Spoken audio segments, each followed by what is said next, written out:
Om.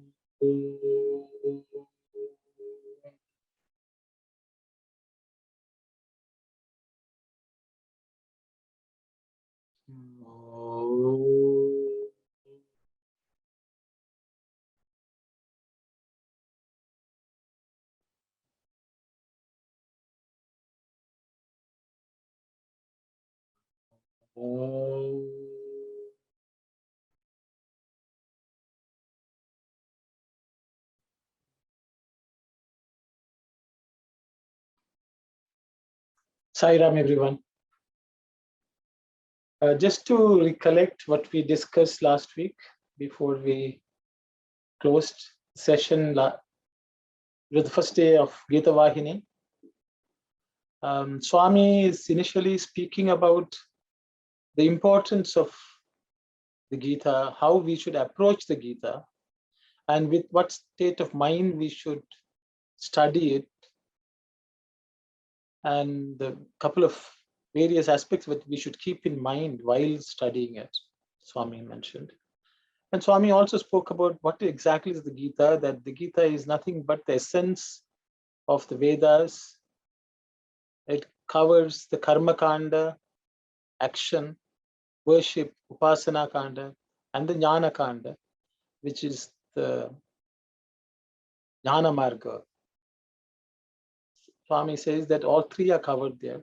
And then Swami also says that in this world we are born only to engage in action and not for enjoying the fruits. And I think that was discussed in detail by us. How do we cultivate that attitude of doing work without expecting or waiting for the fruits? Then that was discussed. So that's where we were.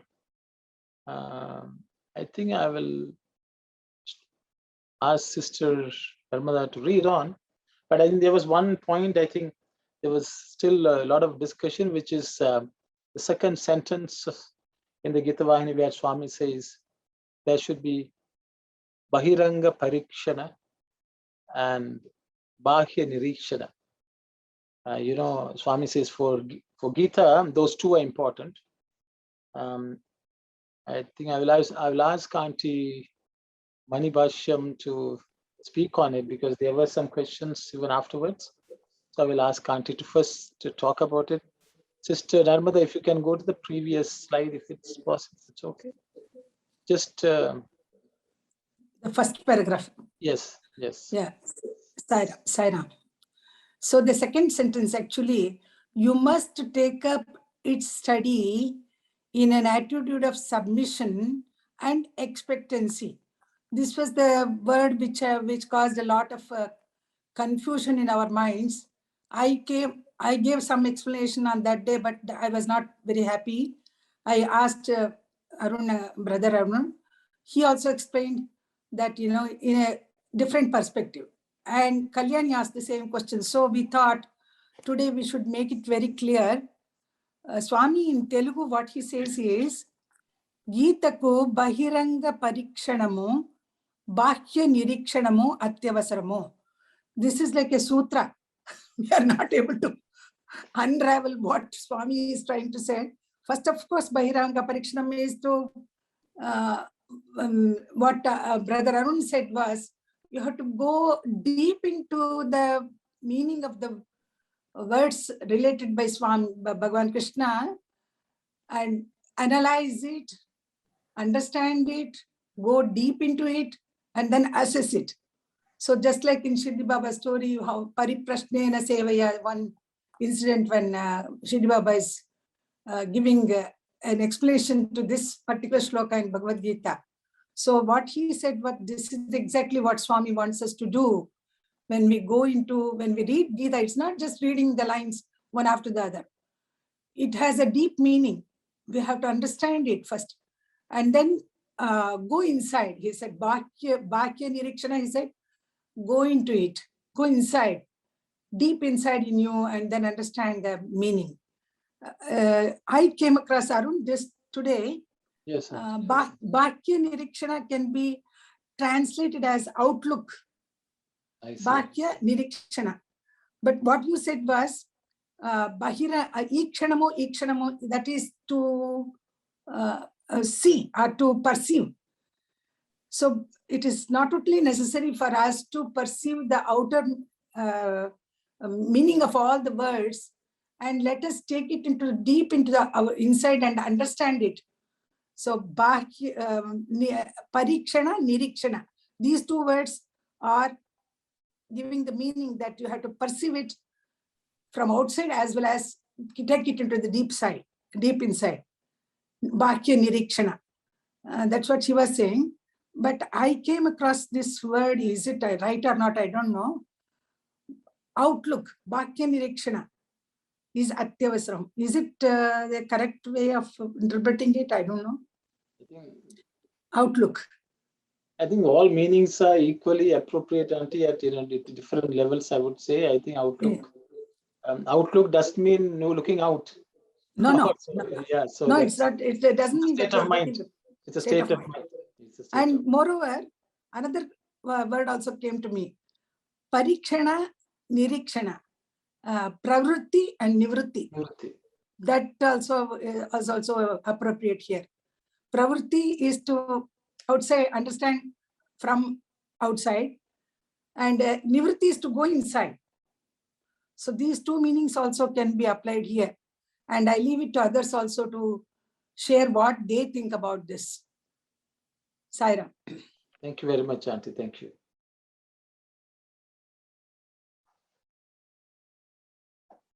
So, Swami is very particular. Before we start studying, Swami says how we should study it.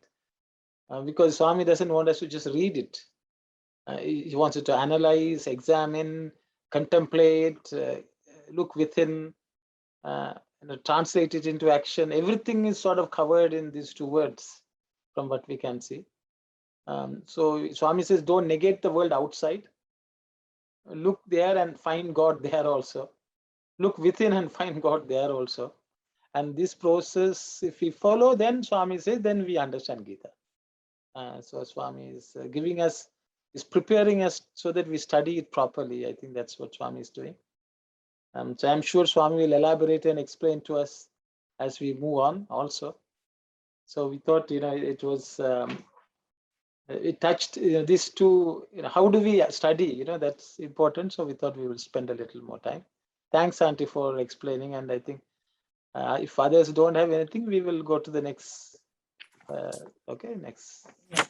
Sairam, can you just quickly also explain the, once again, I know you've explained before, but the pravritti and nivritti? Okay. Auntie, you will explain, Auntie? No. Go ahead, Arun. Okay. See, pravritti means external world, how we live in this life. We go out to do work, we live in this world, we interact with people, we engage in activities of the world. That is also one path. Pravritti marga, it's called. Okay. Nivritti means you go within. So you live inside you. You try to find who you are, what is your mind doing, and analyze it. So both these can be taken as sadhana. Okay. So the thing is, but when we engage in the external world also, there's a state of mind which we have to have. And that's why Swami says, Bahir Anga Parikshana, because when we look at the external world, there are many things which are inessential. They're not essential, but they are necessary. They are needed as part of external life. Our relationships, we go to work, we have to make money. But then we need to not get carried away by this. Because they are actually, Bahiranga also means inessential external attributes. That which are outside, which don't really matter. Okay. But the thing is, they are also part of life. Okay. But the thing is, those have to be examined. That means evaluate whether it's permanent, it's unreal, reality, is it Atman, Anatman, all this kind of analysis Swami wants us to do when we are engaging in the external world. And then he says, but don't neglect the internal also. That's why he says, Bahya Nirikshana means don't look only outside, but look within. Like, we actually, I think Sister Anita was telling, when a doctor examines, they're called Nirikshana. See, the doctor doesn't just look at the person outside. They will see how is the heartbeat, how is the pulse. So that is within. The doctor doesn't look at the person and says, oh, you are healthy. No, they will look and see what is within, and that is examination. So Swami wants us to examine things properly. Okay, so that's what we understand. So pravritti and nivritti marga. So for example, in this case, Arjuna doesn't want to fight, and Krishna says, fight. That is your duty. But how you fight? When you fight, think that you are Atman and fight. You think of me and fight. So that means Swami is saying, don't give up your external actions, activities, but take that as sadhana. Then he also says, go within, state of man, you do, think of me, pray to me, meditate on me, all that also Krishna says. So which is what I think Swami is talking here. So he wants us to understand both these aspects. Okay, so that's what it is. One is pravritti, which is externally focused. Nivritti is internally focused. Auntie, seriya sonna now? Okay. I think so. Yeah, I think it's correct. Okay, Auntie, sorry. Sai Ram, just the terminology clarification. This pravritti and prakriti are both the same, or maybe the in Sanskrit, now we focused on pravritti and nivritti, I understand. We also call the external world, the prakriti too. So these pravritti and prakriti are same, or maybe in Sanskrit it's two related but two different meanings. Yes, two different meanings. Prakriti is nature. Nature is called prakriti. Yeah. Pravritti is to involve yourselves in the outside world is pravritti. Oh, okay. Your actions in the outside world. Sai Ram. Okay. Thank you. Just to add to what Auntie says, the word pra, okay, pra also has this meaning of like prakasha, pravritti, prakriti, that which continuously multiplies and expands. See, this is nature, because this creation took place with ekoham bahushyam. From this one, there are manifold things everywhere they go. You understand? So they spread out and there's no end to it. That's so prakriti means that's the way the nature is always expanding and creating new things. There's a continuous change. Pravritti is also the externally focused one, which is related to creation to some extent. So that's why outward. The pra, that the prefix is common for both, and they sort of have the same sort of meaning, attribute. Like prapancha. Oh, Prapancha is also another word. The pancha is the 5 elements expand. That's Swami calls it, the process is called panchikarana. That means these 5 interact with each other and create new things. So prapancha, prakriti, pravritti, all related to this creation, the external world which we witness. So I thought I will just...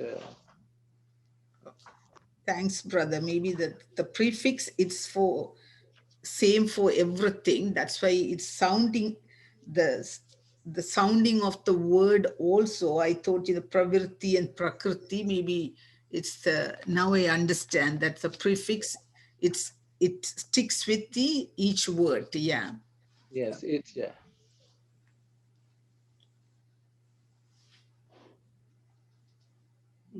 So, I was just looking at the dictionary. Pra means forward, onward, go forth. All that is covered by the word pra. Okay. Pravachanam. Pravachanam, exactly. Pravachanam. so many words can come. Pravachanam is exposition. Exposition. So you take one thing and you expand on it.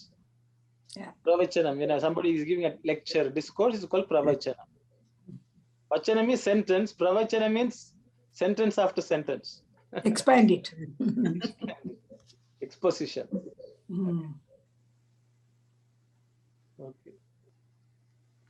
Okay, Sister Narmada, I think then we can go to the next.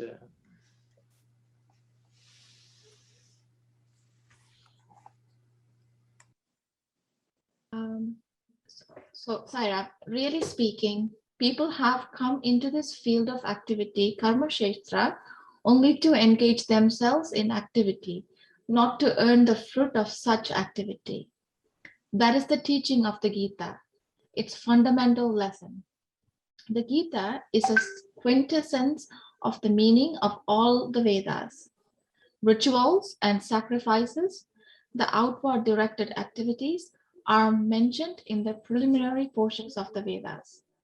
Activities of the mind, like worship of the Lord, which are directed inward, are mentioned later.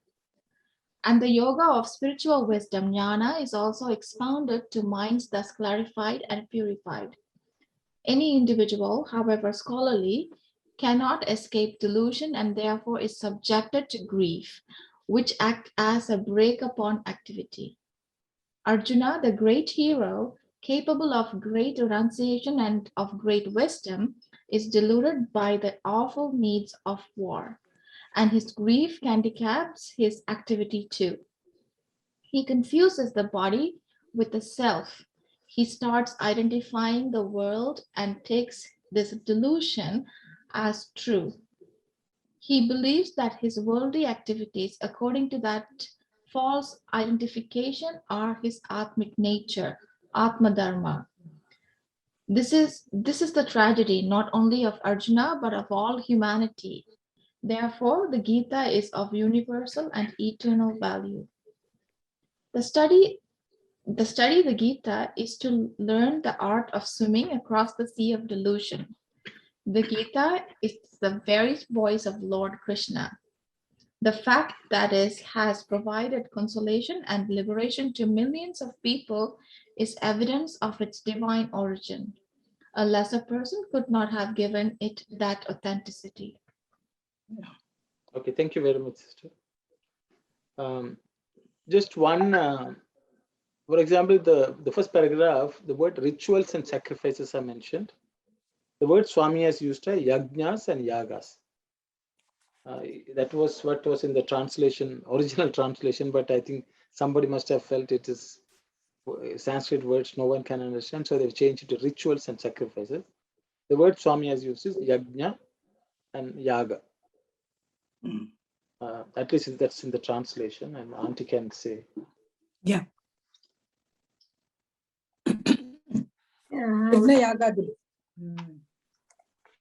Yeah. Sairam, can you just clarify the difference? So yajna is like a sacrifice.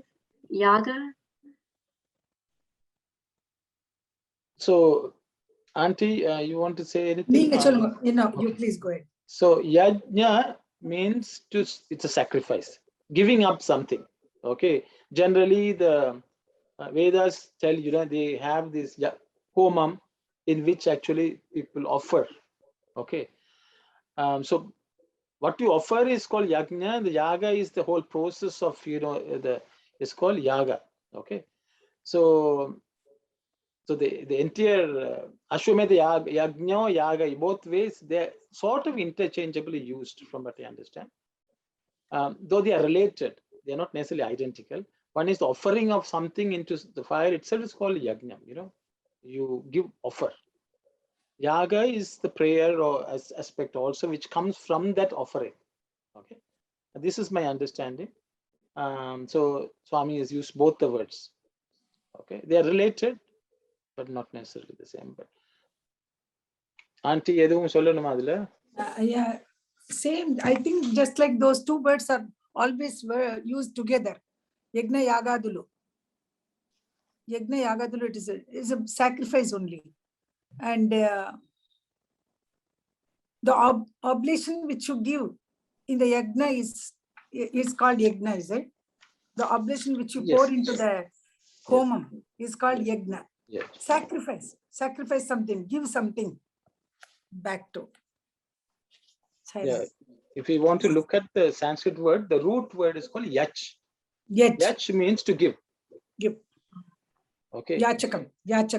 Yeah, yachakam also when the receiving is yachakam. Yajs give and Yaj, they are the converse of each one. Okay. See, when somebody gives, it's called Yachati. Yeah. Yachati means he is giving. Yachati means the person who is receiving. Yeah. Prayacha Prabho Venkatesha.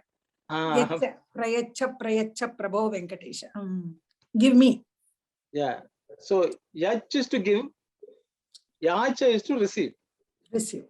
So as if you know, generally Jagnyas are given. So you offer something and you pray that God gives you something. Okay. So they are interrelated. For example, Swami gives the example in this world. If you go to the store, you have to give something and then receive something. You have to give money and then you receive the goods. Same thing happens with God also, but from a spiritual perspective. You give away the bad qualities and take good qualities. Swami says, you give me all your problems and then you take my blessings. So one is yajna, one is yaga. That's why I said it's related. Sai Ram, this is Akwanti. Offering, isn't it? That's the meaning. But is it one is to offer to the fire or both you offer to the fire?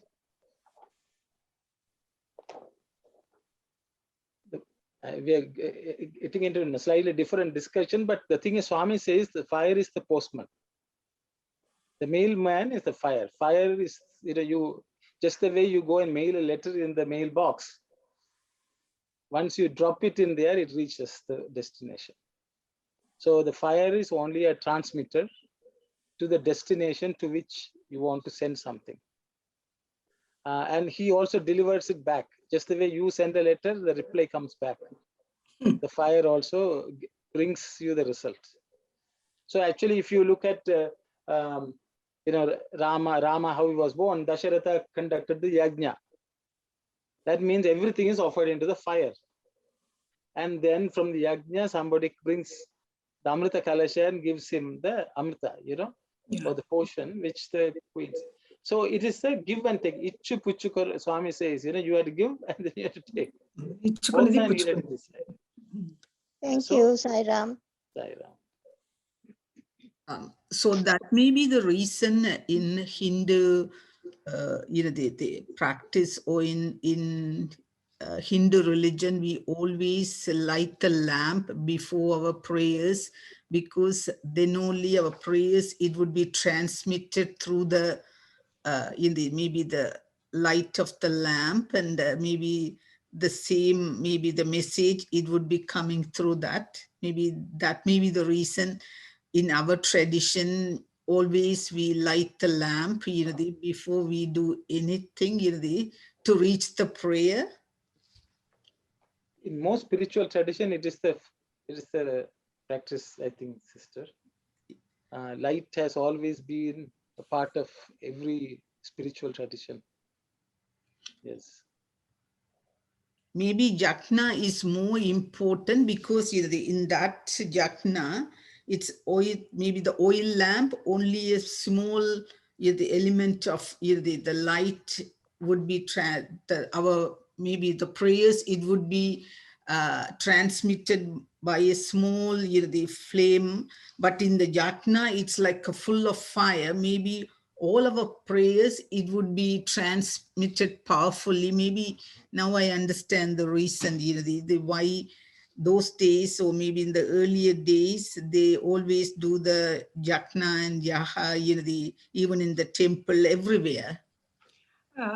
Sister Anandi, the light which we lamp before God, before our prayers, is just to show that the illumination which, this is a small illumination what I am offering to you, Lord, but you illumine my mind, my intellect, illumine my intellect, so that I can become a better person.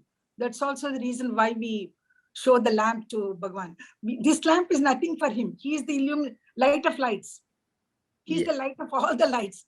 So just asking him, this small flame of lamp which I am lighting here, Bhagawan, this is just a small offering, but you are the light of lights, and you illumine my intellect and my mind. That's also the reason why we light the lamp. Yeah, every day. Yeah. Natatro bhati nachandra tarakam. There is a small sloka which is offered to the Lord, just to show that He is the light of lights. Saira. Okay. Thank you, Saira. And Sairam, uncle, and you had said that the ya means to give, and then what is the nya part? Can you break it down that way? Which one? Which part? For the word yajna, can you break down the two, or can you break them down into two smaller words? So they all come from the word yajna, all of them come from the root yaj. Yaj. Okay, yaj. So it has multiple meanings. To offer. Anything which you offer, give, is called yaj. Okay. So yajna comes from that root. Okay. But yaj also comes from the same root, but it means what is derived from that yaj. Okay. Whatever is derived, for example, in Sanskrit, the first syllable, when it's expanded with an akara, means another extra a, it is something which is derived from that. For example, if you take Dasharatha, Dasharatha means the son of Dasharatha. Janaka, Janaki means what came from Janaka. Okay. So when something is given, what you get back is yaga. So what you receive. So the act of yachati means to one who begs. Yachati means one who gives. Okay. So both are related. With one cannot exist without the other. If there's no giver, there can't be a receiver. And if there's no receiver, there can't be a one giving. Okay. So in this is, you can call it a transaction. It's generally, that's why everyone goes to the temple, pray, offer something and expect that God gives something. Okay. But that is okay. As Swami says, as long as it's not too worldly, don't go after worldly desires. If you want something really, ask God. But then we should ask for the right thing. Okay, so I think that's what it is. And someone had asked a question, what's the difference between giving and offering? Okay. Is there a difference between giving and offering?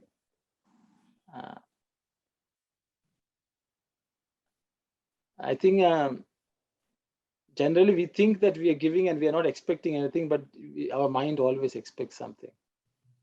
So even if it's good karma. So I think both are related to the same word. I think in English it's very difficult to explain. I thought there is a very big difference in both, even though it seems to be the similar or same. Giving, you can give without your full heart, or even with hateness, you can give something. I hate you, but I'm giving it to you. When you say offering, you always offer. The word offer, you give with the full heart. Maybe that's why in the spiritual parlance we always use the word offering rather than giving. That's my humble understanding. Either giving and offering. Giving with reverence, you are giving something is offering. That's it. Reverence, respect. Yeah. Sarah, giving, Sarah. I think who don't have, offering, who already have. God have everything, so we are offering. We are giving, who don't have anything, whether the food or anything, we can give him. Offering means God has everything, but we are offering him. Even they don't want, we are offering him. I think that's it.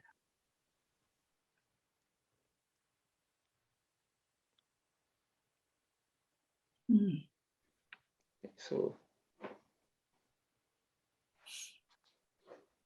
okay, I think we can move on, I guess. Sorry. Yeah.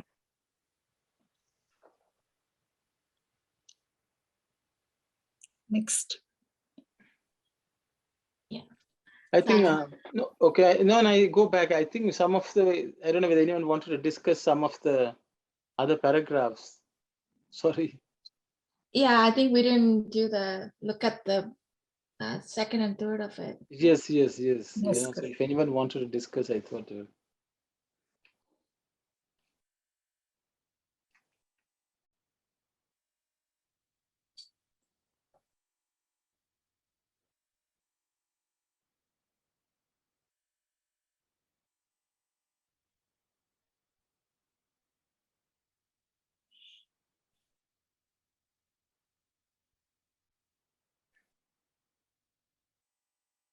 Swami is talking about not thinking that we are the body. He says, however scholarly we are, we are subjected to it. And if at all if there's grief which is causing us problem, Swami says, I think he diagnoses it as identification with our body. He says even a great person like Arjuna was So, a victim of that.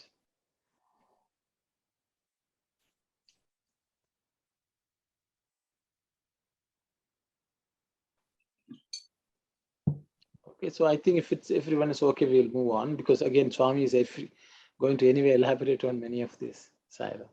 Sairam, one little question about the go to the previous one, and the very last, the third paragraph, very first sentence, Swami says, to study the Gita is to learn the art of swimming across the sea of delusion. yeah. The why Swami, you know, maybe said art of swimming. You know, there are so many hard work, you know, he would have equate. But Swami said, you know, is to learn the art of swimming across the sea of delusion. So maybe the swimming is the hardest one to learn or to you know, to achieve, or you know, by the human. That's why Swami put the art of swimming, you know, to cross the, you know, the samsara sahara, or there are so many other hard activities too.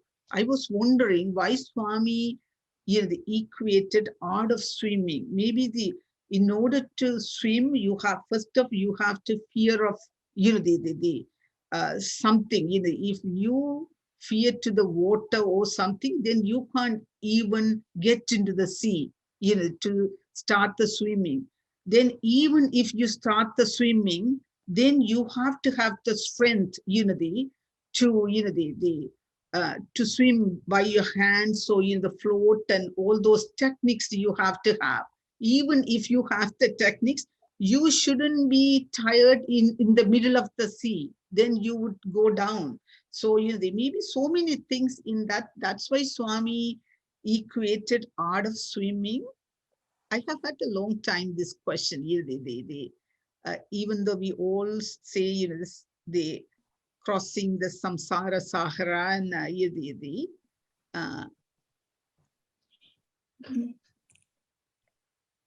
Sairam, if it is an ocean, the only art of crossing the ocean is to swim. Delusion is a huge ocean. Samsara is a huge ocean. What else can you take hold of to cross this? You take a boat or you swim. So especially Swami is saying this, to study the Gita is to learn the art of swimming. It is helping us. The studies of Gita will help us to swim across the moha sagara. Moham is illusion. You are so much attached to this world. It's just like an ocean, big ocean, which you have to cross.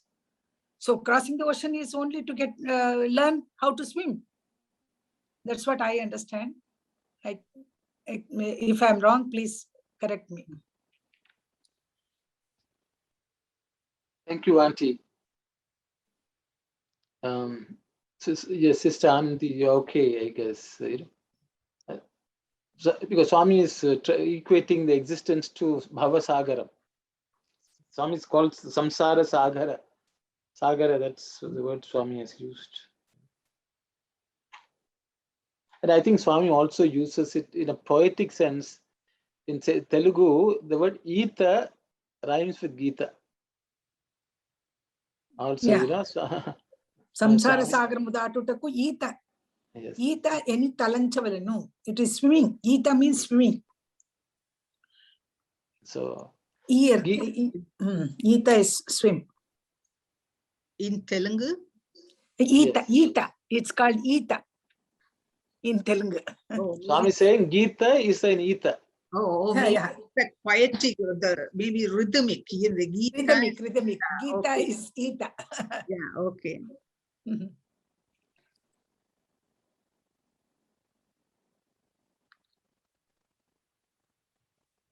We can move on, yeah. The way it begins and ends give a clue to the subject that it expounds. The very first verse starts with the words, in the Dharma field, in the battlefield, Dharmakshetra, Kurukshetra, with Dharma, righteous action, being the leading word.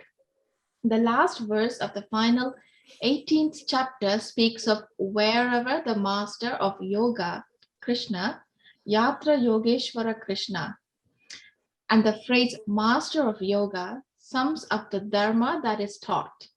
Thus, it is clear that the objective of the teaching in the Gita is just this. Remember dharma, practice dharma. How significant this is. All scriptures, sastras, are engaged in demarcating, defining the nature and subtle characteristics of dharma. The Gita incorporates this study and this analysis. It is a textbook of dharma in all its aspects. It discusses all the principles underlying dharma. Arjuna is the individual, Jivi. The body is the chariot, and the teacher in the chariot is Krishna, the Lord. The charioteer is the Lord, the inspirer of the intelligence, the Brahman that prompts the intelligence is in answer to the prayer contained in the Gayatri Mantra. Awaken my discrimination, O Lord, and guide me. The Kauravas represent the demonic nature, the Pandavas, the divine. Those are evil, these are good. And there has always been a struggle between the two. In this conflict between opposing forces, Krishna, the divine self, the Atma, is always on the side of Dharma, the reality that sustains, not the delusion that undermines. If you seek to have the Lord on your side as your guide, equip yourself with divine nature, the qualities of Dharma. For the Lord is where Dharma is. Of course, this does not mean that the Lord is not omnipresent. Butter is omnipresent in milk, although it can be made manifest in one location in the milk only by the process of curdling and churning. So too the Lord can be made manifest in the specific location by the process of righteous spiritual discipline. Sister. Swami has covered quite a few concepts here in all these 3-4 paragraphs. So I think why don't we start with the first paragraph so that we cover all the paragraphs well. So I ask all of you to just focus the discussion initially for the first paragraph where Swami is explaining.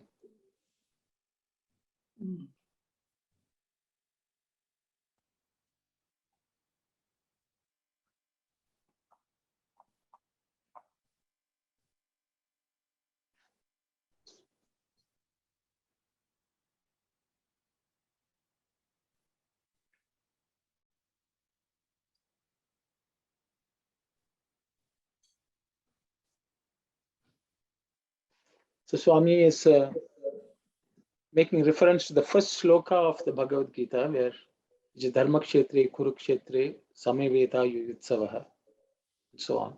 And then Swami is also making a reference to the final shloka of the Bhagavad-Gita, where it starts as Yatri Yogeshwara Krishna, Yatra Partho Dhanurdhara, Tatra Vijayir. So that's where the victory is, Swami. That's the way it goes.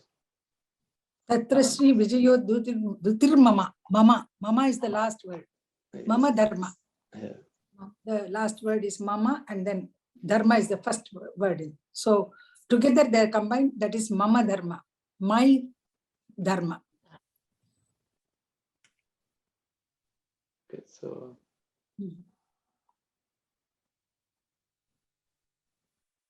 So Swami is saying the gist of it is remember Dharma and practice Dharma. Gist of Gita is.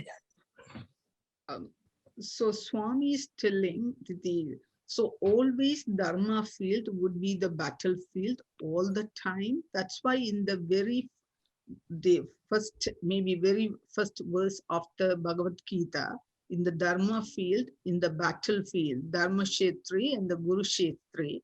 So always we have to remember that Dharma field always would be a battlefield, regardless of how we how we live or how we do things, regardless of those, always it would be battlefield. So we have to fight against that to move forward. Maybe that's why in the very first verse is the Dharma, maybe just Lord Krishna would have just started the Dharma Kshetri, but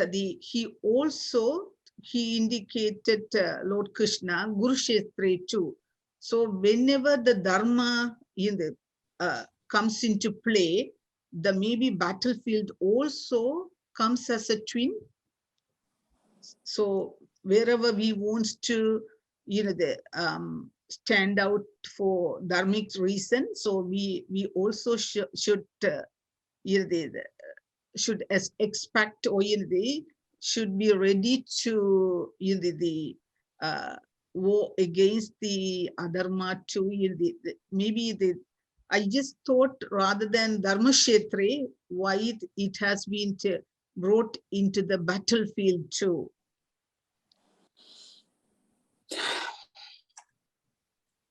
So just to clarify, sister, Kurukshetra does not necessarily mean battlefield. I don't know why the translation says so.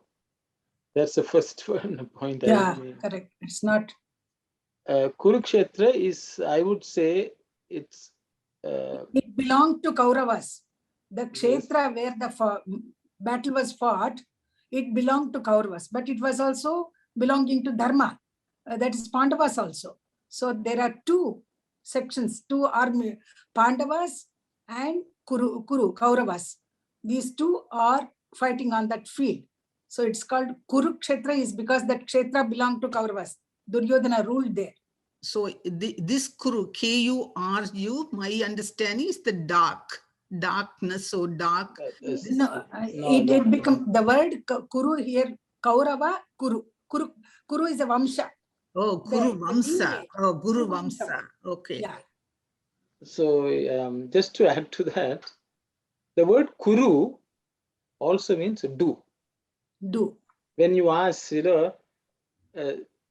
Krishna is telling, what yatechadi tata kuru.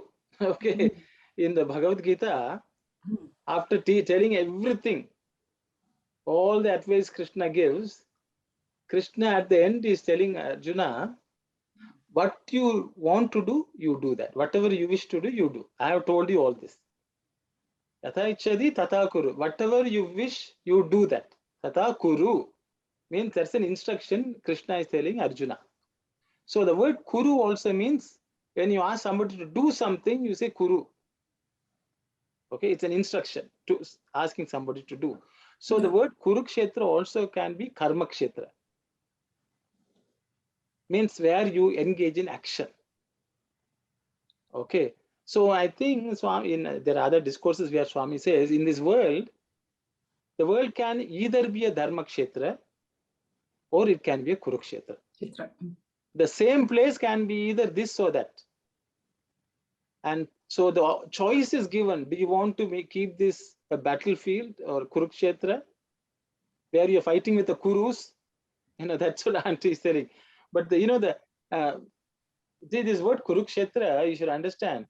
All of us say Kauravas are the Kurus. Yeah. But the reality is the Pandavas are also Kurus. Yeah. They came from the same dynasty. But they are never referred to as Kurus, Kauravas. See, the Kauravas are referred to as Kauravas, as the dynasty of the Kuru. They're coming in the lineage of Kuru. Then why are the Pandavas not called Kauravas? Because they aligned with the Lord. That is the only, even though they are born as Kuru, they are also Kuru only, Kauravas only. Yeah. But they became Pandavas. They became white. I mean, they became pure.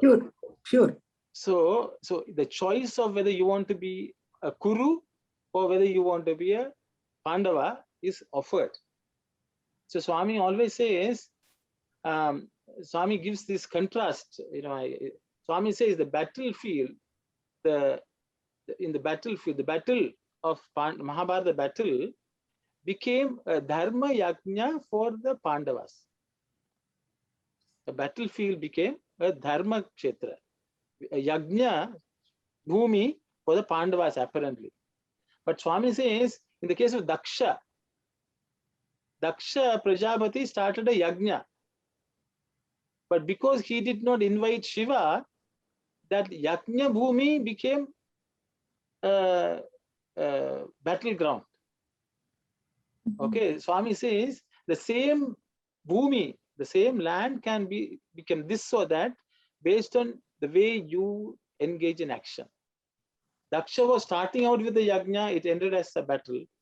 Whereas the Pandavas started in a battle, but it ended up as a yajna. This is what Swami says.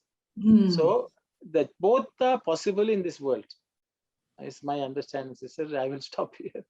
I will ask others to. One more clarification. The Pandava, it means it's white. Maybe another meaning for the word Pandava is the meaning.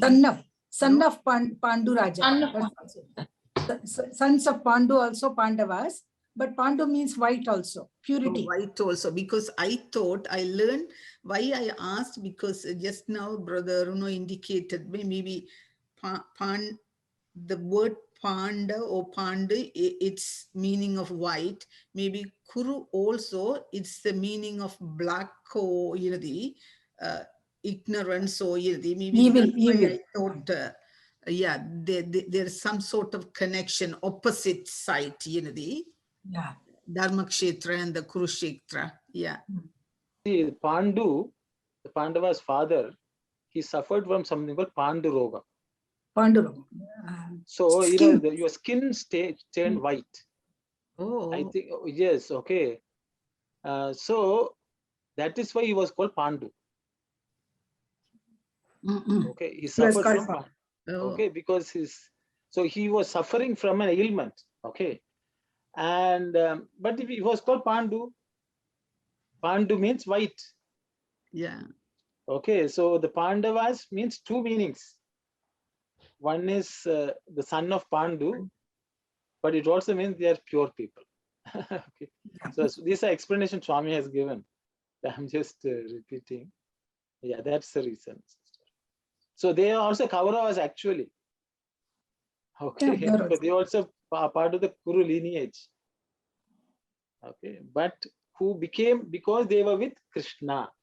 So where Krishna is, so that's why Swami is telling, wherever Krishna is with you, then there you will have victory, and that becomes dharma. Yatra Yogeshwara Krishno, Yatra Pakto Dhanurdaraha, Tatra Sri Vijayo Bhutir Dhruvanitir Matir Mama. That's the story, the second last part of Bhagavad-Gita. Does the word Gaurav has anything to do with 100 or no? No. I don't think so. Okay. Sarah, we doing daily, everyday works, we can do with this dharmic way and adharmic way. So we have to choose which way we will go. We follow the dharmic way, goats come with us. But sometimes it's difficult, but in this is a victory. Father make the, it is first it was very successful. At the end, was not victory at the end.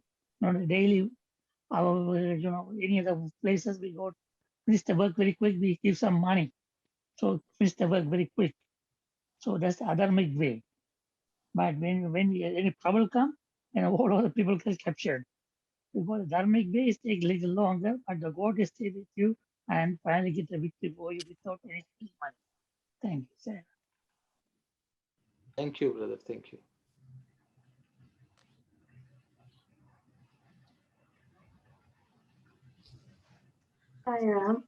Sorry, I just didn't understand the sentence there where it says, the phrase master of yoga sums up the dharma that is taught.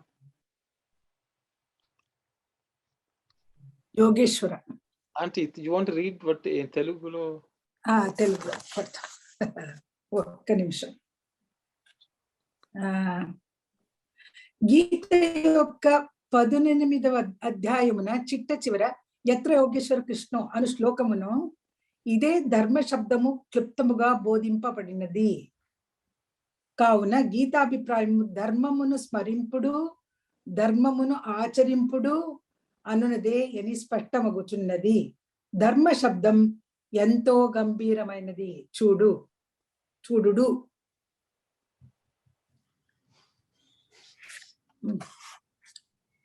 Wherever the master of yoga, Krishna, and the phrase master of yoga sums up the dharma that is taught. That is, it is clear the objective of the teaching in the Gita is just this. Dharma, practice dharma. Remember dharma, practice dharma. Kliptamuga, auntie, Kliptamuga ante clearly, yeah? Clearly, Kliptamuga, both important. Short and whatever is necessary, Kliptam, whatever is necessary, it has been taught in that way. Okay. So I think your question is, Kalyani's, the phrase master of yoga, which is Yogeshwara, that is being translated as master of yoga. Okay. Yoga. Swami says, Yatra Yogeshwara Krishna. Final chapter, because if you look at every chapter in the Bhagavad-Gita, it's called a yoga. Bhakti yoga, karma yoga, jnana yoga, like that it goes. Every chapter is considered called a yoga. So that means the yoga is dharma, where you are united with God. That is dharma. And so Swami says this final word, so basically you are in this field of either the dharma kshetra, dharma field, or you are in the action field. Karma kshetra, actually if you go to the previous slide, Swami has said use the word karma kshetra already. So that means field of action. Okay, whether you use a field of dharma or field of action. If you engage in the field of karma, then you have to face the consequences. You cannot avoid enjoying the fruits. But in the field of dharma, you are offering to God. Everything is offered to God. And then that is what Swami is. Who do you offer it to? Krishna. He is the Lord of all your yogas. So Swami is linking the word dharma and the word yoga here, saying, and that is where Krishna is. So the Lord is the one who is there when you follow dharma. Okay. If you're on the Kuru side, then you are on the opposite camp. You are not with the Lord. And then Swami says, remember dharma, practice dharma, which is nothing but thinking of the God, thinking of the Lord Krishna, or being with the Lord. I think that's my understanding. Others can share it. Okay. So the word master of yoga sort of is confusing. It's Yoga Ishvara, the Lord of yoga. I think is better than master of yoga. I think. Lord of yoga. That's the problem, with some of the translation. The original translation, the master was not used. Word master was not used. Kasturi has said the final 18th chapter speaks of Yatra Yogeshwara Krishna, and this word Yogeshwara sums up the dharma that is taught. Dharmamunu sparimpudu, dharmamunu acharimpudu. For practice dharma, remember dharma. Swami is summing it up as the dharma is Yogeshwara. Yogeshwara is dharma. That's the way Swami is telling. Okay, so if we look at the summary of the Bhagavad-Gita, we all, maybe most of us, we know the first part, maybe theoretically, or we know the remember the dharma, that part maybe most of us we know, but the practice dharma, that is the part we really lack. Even though the years and years we study all the sastras and the other scriptures, or the other Vedas and Upanishads and all those things, we can achieve the first part, remember dharma, but the practice dharma, maybe that is the part we really lack, in order to fulfill the remember dharma, practice dharma. Maybe that's why maybe the summarization is really bringing to two the components, remember dharma and practice dharma. Even that is the beauty. Even those those many verses of the Bhagavad-Gita, how Lord Krishna summarizes in two little sentences. Even the first part, it's, or the second part, it's not a big sentence, even only 4 words, how beautifully summarized in there. But as a the human, the second part is the really difficult part, but we can't blame even us too, because the Swami further explained here, even the Arjuna, he's the wisest in the even the Pancha-Pandavas, he was confused. That's why there is nothing wrong, or it's not really we are allowed to confuse in the beginning. Yeah. Yeah. Justification. We need not be deluded, but we are always deluded.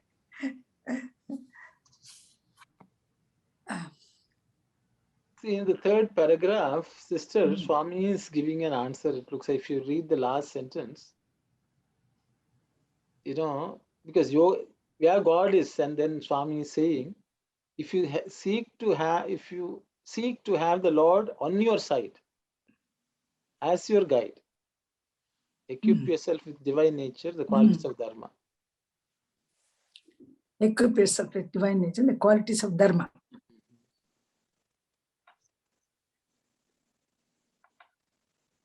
But before that, he's telling, we had to pray, awaken my intelligence and things like that. My discrimination, yeah, with Gayatri mantra. So in practical sense, my understanding is that all our act, if we offer to our Lord, become dharmic, and there's a constant struggle between good and bad within. Kauravas and Pandavas are within us, but all the time, as Krishna is always on the side of dharma, as you said, I think in the previous Vahinis, that our conscious, which is divine, will not push but guide us towards the right. So we have to be tuned with dharma all the time. That way we are constantly in remembrance of dharma or Lord, and then we don't need to worry, because every act we are offering to our Lord is become dharmic, and always trying to align with his principles or remembering him. Then there is no worry, no anxiety, then you're not worried about anything, whatever the result is. I don't know. Does it make sense? That's what I tell. It's a question and the explanation, both. Oh, that's what I say. Every work in our life, daily life, we can do things with the dharmic and adharmic, same one work. So we have to focus on when we do things. So, Sai Ram, further on that the point, as a spiritual seeker, it's about the last sentence in the third paragraph. If you seek to have the Lord on your side as your guide, equip yourself with the divine nature, the qualities of Dharma. As a spiritual seeker, I will ask Lord, oh Swami or God, Swami, please be on my side as my guide. Then the second, the second requirement or second thing to, I need to equip myself with the divine nature. So that equipment or the other surroundings with divine nature, as a person or as a human, I may or may not have the divine nature, because of my birth or family circumstances or family background, I may have the difficulty to get that sort of divine nature surrounding to me. So what I should be doing, maybe just to pray the Lord, Swami, you please be with me all the time, to guide me. And when I ask Swami, then the maybe surroundings or the equipments will be given to me by the Lord to cross the sea. Yes, sister. Thank you. Thank you. Anyone else would like to comment?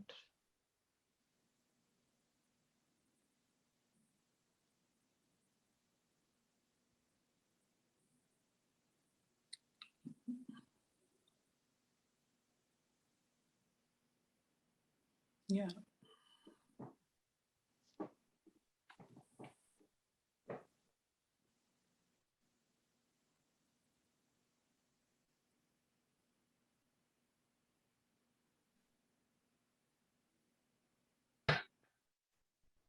So the last paragraph, Swami is going to this.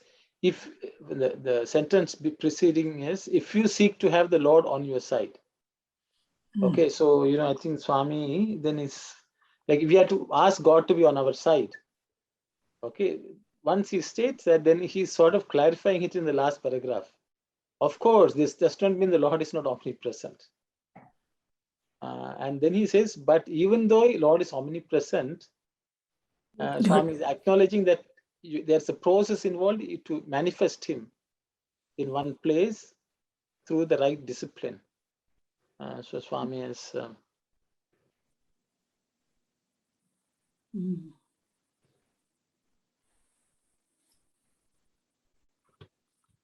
So in other words, like the Sister Shivani, I think, mentioned, every day we are faced in this battlefield of good and bad, and we have to make the choices. And the way we make that choice is to praying to God and churning him out to help us make the right choices, right? Yes, correct.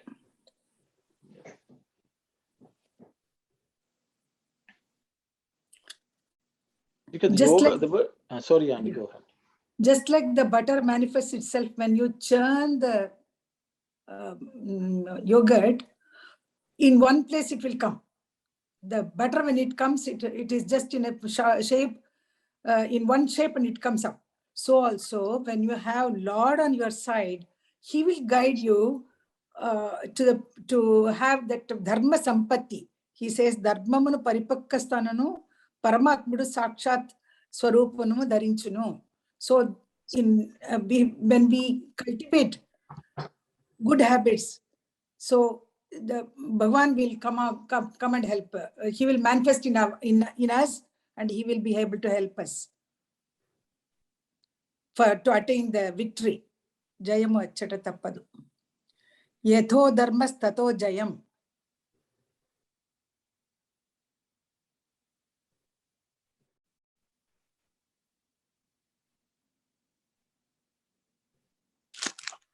Brother Arun, can you explain, just to confirm if my understanding is right, that line, the second paragraph. Okay, in this conflict between opposing forces, Krishna is always on the side of dharma. What the reality that sustains, not the delusion that undermines. Undermines. What is it? I mean, can you explain that? Auntie, can you just read Telugu once? Sorry, Auntie. Yeah, 1 month. The whole paragraph you want me to read? Just the on the side Last of dharma, then is a dash. The Yeah. reality that sustains, not the delusion that undermines.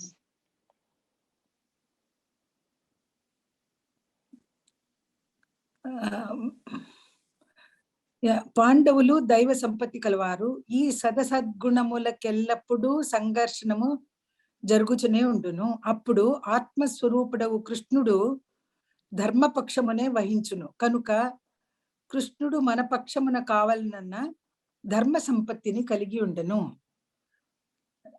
Here it is not properly this thing, but here what is the reality that sustains, not the delusion that undermines. What is where is it, Auntie? I couldn't. There is no equivalent this thing In here in Telugu. Okay, no, so, yeah, there so they're just. It's not there. So yeah, that's why I also didn't see it. That's why I asked you, Auntie. No. So I think Sister Shivani, maybe I will just go first. Yeah. See, Swami says there are two opposing forces. The Pandavas are fighting with the Kauravas. And it so happens Krishna is on the side of Pandavas. And the Swami says that is because dharma existed there. Okay, they were always dharmic. And I think the question is, what is dharma? Then that will be the next question.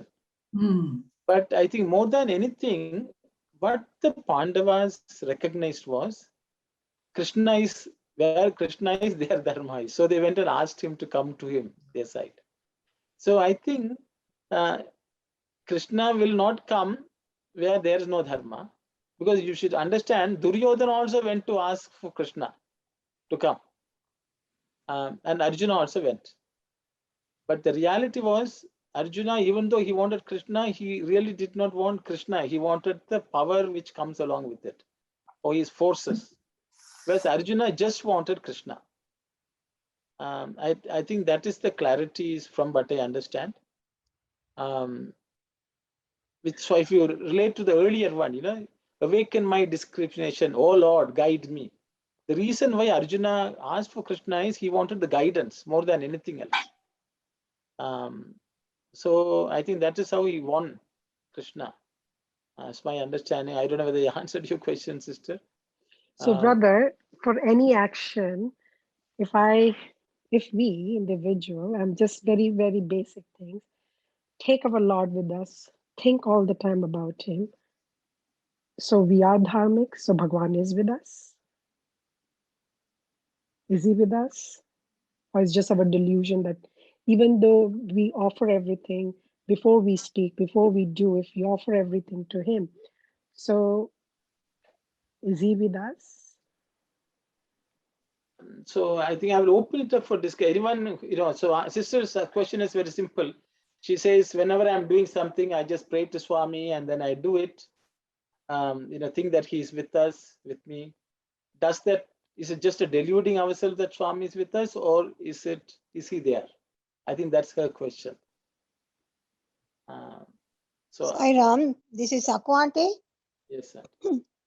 Bhagavan says, if you seek to have Lord on your side as your guide, first you have to get yourself equipped with divine nature. So unless we are doing something according to dharma, then God will be on our side. If not, we cannot expect God to be on our side. Okay, Auntie. Thank you. Saira, Yes. to my knowledge, I think when our thoughts, words, and deeds are clear and pure, Swami will be with us always. Thank you. Thank Saira. you. Thank you. Maybe I also have the Yasu and T's point. Words, thoughts, and action can be aligned together, but we should discriminate for what purpose our words, thoughts, and actions are aligned. It could be for a really bad purpose too. These days, the words, thoughts, and deeds, we always think that that's for a good purpose or godly purpose. It could be for opposite purpose too. That's why we always say meditated murders and this and that. So not only words, thoughts, and deeds are aligned, but there is a point. It should be aligned towards the Lord, and also those three things should be aligned for the whole, maybe for the health and wealth of the all universe. Maybe for example, a simple example, I pray, Lord, either my thoughts, words, and deeds, everything, everyday puja, praying Swami, Swami, give me this, give me that, don't give it to the other person, give just only to me. That is also, it's a word, thought, and deed. It's praying hard to Swami, give it to me. Then just like Sakhandi said, Swami wouldn't give it to me. Even though I think I pray really, I accomplished all three, the components of the words, thoughts, and deeds, and very pray regularly and wholeheartedly just to my purpose. I don't think so. The Swami will be on my side. There should be other things too. Swami will look at. Who will be the beneficent. For this prayer. That's why the selfless service and those things, it came into play in Swami's teachings. That's my humble point. Thank you very much, sister. Anyone else would like to comment? Yeah, Sairam. Here in this third paragraph, that Gayatri Mantra, awaken my discrimination, O Lord. We are praying to that Supreme Brahman to illumine our intellect so that we can take proper decisions. That is the Gayatri Mantra's mostly the meaning, what it says. Here, in the sentence, the reality that sustains, not the delusion that undermines. Those two words, before that, Krishna is the divine self, the Atma Swarupa, even in Telugu also. Atma Swarupa Krishnudu Dharma Pakshamane Vahinchunu. Here, the reality here means that Supreme Brahman, Krishna is representing that Brahman. He will always be there on the side of the Dharma, and that sustains, and not the Moha, delusion that undermines. I understand these two sentences, this reality that sustains and the delusion that undermines. So when that Lord, that conscience, the Supreme Conscience, when it gives the discrimination, we cannot go wrong. It will sustain, and the delusion, that Moha will definitely will not come in our way. I understand that like that. Sairam. Thank you, Auntie. Thank you. Anyone else? Sairam, brother. Remember the one midwife, when the students go into the Krama Seva. So Swami asked the midwife. He said they couldn't remember. Swami said she gave the food and everything to them to eat or something. And then they realized that the lady, and she's a midwife, and they're delivering babies from the villages. And she was always here, first offering to Swami and asked Swami to help. Then Swami always, with all the difficulties, she delivered the baby very easily. So Swami asked her, she is a very good midwife in the world. Remember that story? Yeah. Yes, yes. And Saira, if I could just ask one more question with the, on this aspect, even if we are not sure what is dharma, or if we are doing the right thing, then can we say that as long as we are offering it to God, if we remember to sincerely offer whatever we're doing to God, then even if it's not necessarily the right thing, Swami will somehow guide us? And No. Doing adharma and then offering it to the Lord is not okay. not knowingly doing a dharma, but No, she's saying unconsciously, if you do certain things, you don't know what is dharma.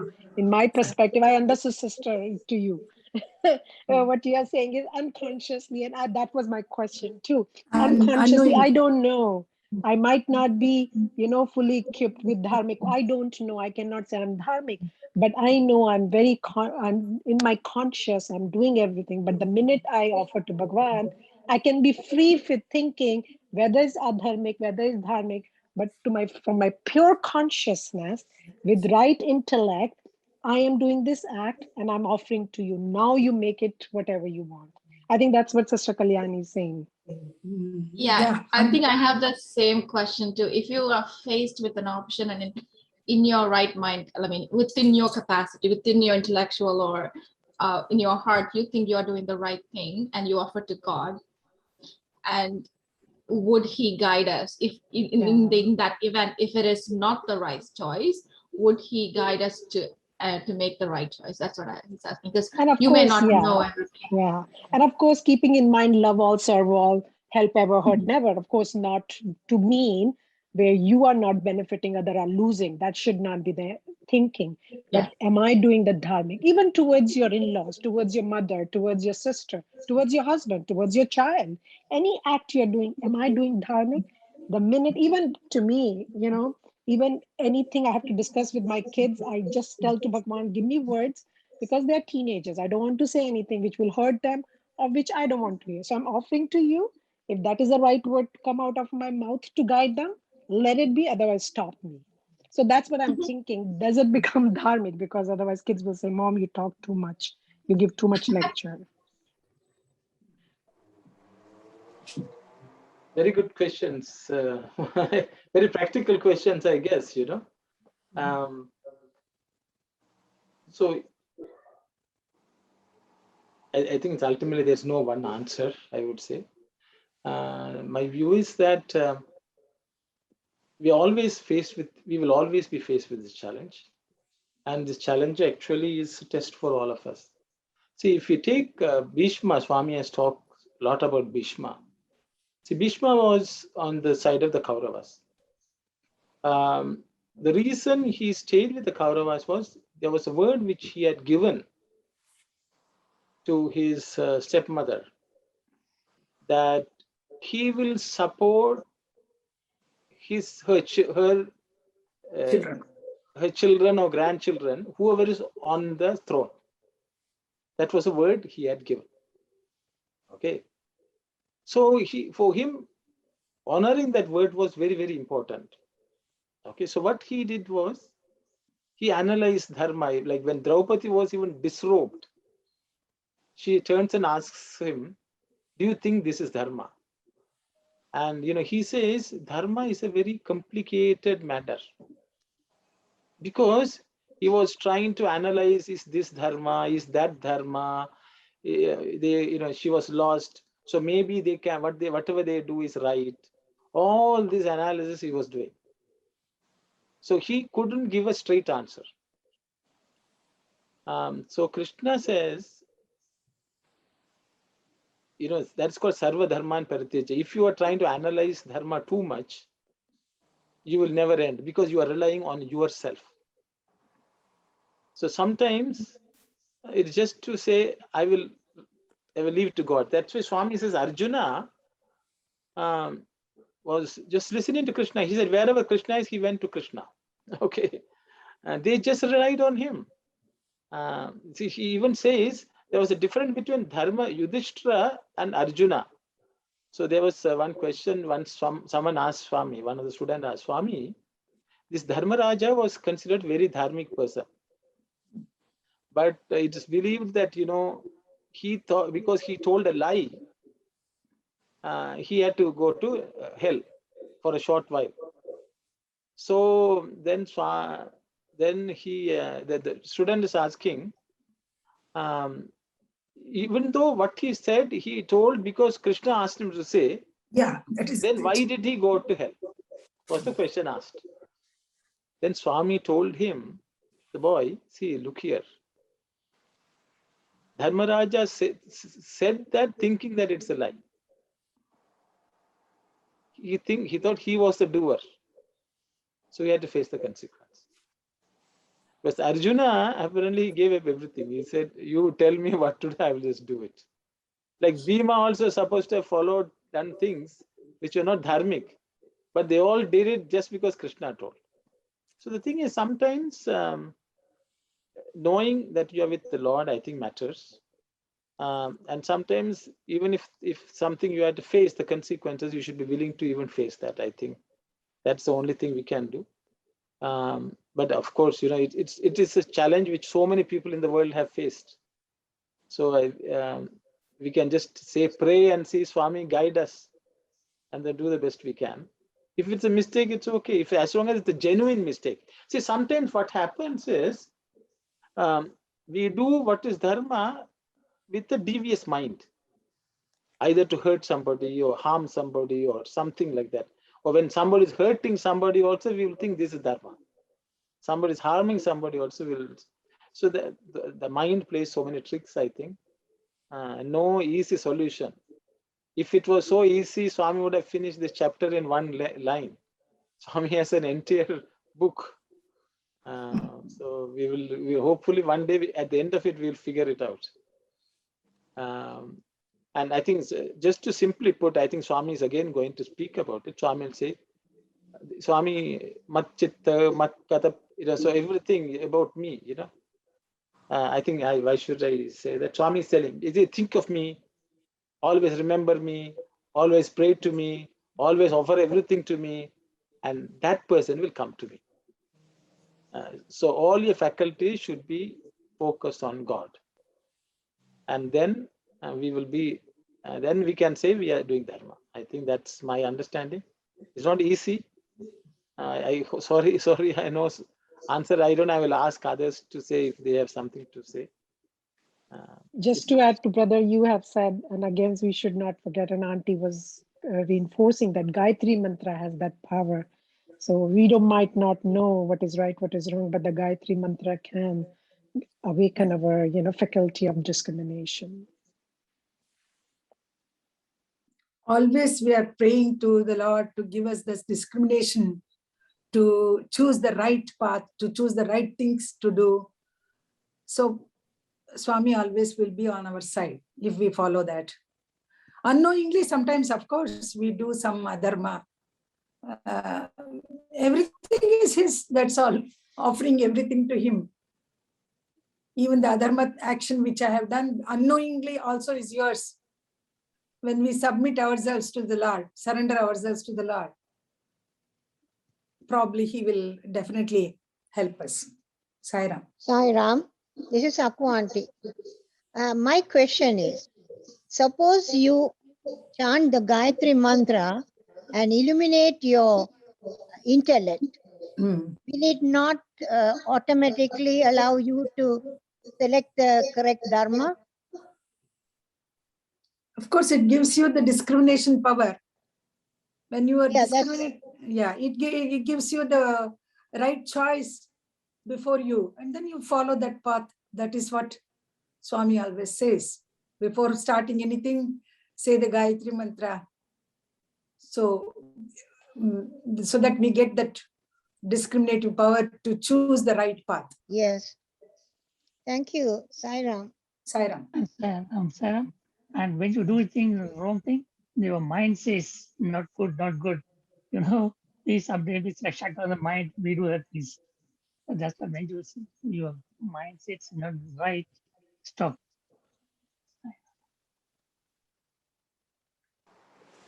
And Auntie, just on the Gayatri Mantra, I think many of us think, if we just chant it, it's going to do it. Okay, I think that is a problem. We can chant it 1,008 times. We can chant it 24 hours. But, It does not necessarily help. mm, It will not help, because Swami will say, if you keep on saying, I want, I want cooked food, I want cooked food, do you think the cooked food will appear in front of you? It should not be like that, Swami says. So the thing is, how we have to live our life itself is explained in the Gayatri Mantra. Basically, he says, Bhur Bhuva Suva, then Dhiyo Dhiyo Bhargo Yona. Devasya Dhimahi. Okay, that means you have to constantly meditate that God is this world. Everything in this world is God. Everything I see is God. If we are continuously contemplating God in everything which we witness in this world, only then our intellect will be awakened. If we just chant Gayatri Mantram, it will not do it. That's my understanding. Because Swami will say you have to meditate on it. You have to contemplate on it.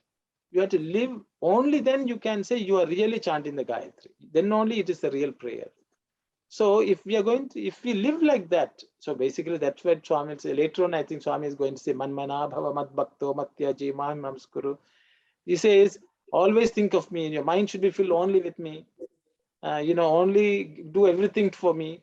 So that means our life should be completely suffused with the thought of God. Wherever we see, we should be able to see God. Then only the Gayatri will work. Yeah, of course, we keep on repeating the same mantra again and again. We'll form a habit, to think of the Lord. And yeah. Sai Ram. Sai Ram, thank you very much. I think we are. Time is up. Oh yes, 4:27. I didn't realize. Yeah. So if anyone has something to say, we will sing. Otherwise, we can do some Gayatri until we next week come back. So Swami will help us, I would say. I don't know. Kalyani, your question, I hope it's okay. I don't know whether it's answered or not answered. I think it will be answered at the end of the Geetha Vahini, hopefully. Swami will give us, at least illumine us. So with those thoughts, I think maybe we can close for today. It's close to 4:30. Thank you very much, everyone. We'll close with Samasta Loka. Oh, Samasta Loka Sukhino Bhavantu. Samasta Loka Sukhino Bhavantu. Samasta Loka Sukhino Bhavantu. Om Shanti, Shanti, Shanti. Sai Ram, everyone. Sai Ram, Sai Ram. Thank you. Thank you so much. Thank you.